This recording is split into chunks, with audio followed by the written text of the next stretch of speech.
سڵاوتان لێبێت دوای ئەوەی هۆشیار سێباری کاندیدی پارتی دیموکراتی کوردستان بۆ زاری دووەم ڕەت کرایەوە کە پەسەندی ئەوە بکرێت قبوڵی ئەوە بکرێت کاندیدی بۆ پۆستی سەرۆکۆماری عێراق ئەمڕۆ مەکتەبی سیاسی پارتی دیموکراتی کوردستان بەسەر پەرشتی مەسعود بارزانی سەرۆکی پارتی دیموکراتیستان کۆبنەوەیەکی ئەنجامدا لە نوێترین زانیاریدا کە دەستێ مەکەوتووە کاندیدی تازەی پارتی کە سێ ناو دێت بەڵام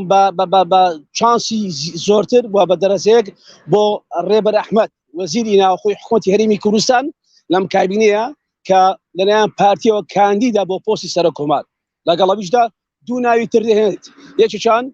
فازڵ میرانی سکرتێری مەکتەبی سیاسی پارتی و فاتح سێگە وەزیری دەرەوەی عێراقە ئەوانیش ناویان دێت ئەم بە فاتح حوسێن لە بابڵین خولی ڕابردووی پەرلەمانی کوردستان پەرلەمانی عێراق ببرن لە ڕابردوو جاکە هەڵبژاردن کرا بۆ پۆستی سەرۆک کۆمار فاتح حوسێن ئەویش کاندیدی پارتی بوو بەڵام دەنجی پێویستی نەهێنا بۆ ئەو پۆستەیە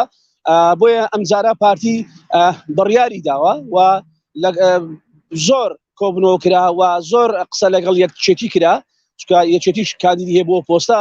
و ئەوان باسەوە دەکرێن کە ڕێکەوتنیان هەیە ڕێکەوتنی استراتیژی و ڕێکەوتنی دیکان هەیە لەگەڵ پارتی لەسەر پۆستەکانی سەرۆک کۆمار بەرامبەر بە سەرۆکی هەرێم بەڵام لێستادا هەردوو حزبی دەسەڵاتدار کاندیدیان هەیە بۆ پۆستا بۆ کەسیشیان نەگەیشتە ڕێکەوتن کە یەک کاندید هەبێ هەردووچیان کاندیدیان هەیە و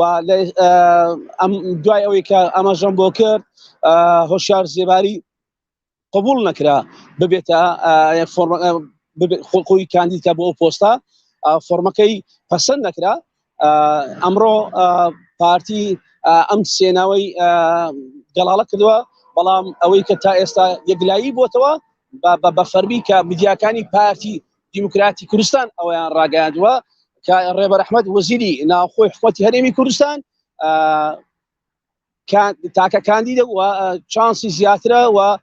لێستادا پارتی خۆی یەکلایی کردوێتەوە کە ئەو کاندید دەبێت بۆ پۆستی سەرۆک کۆمار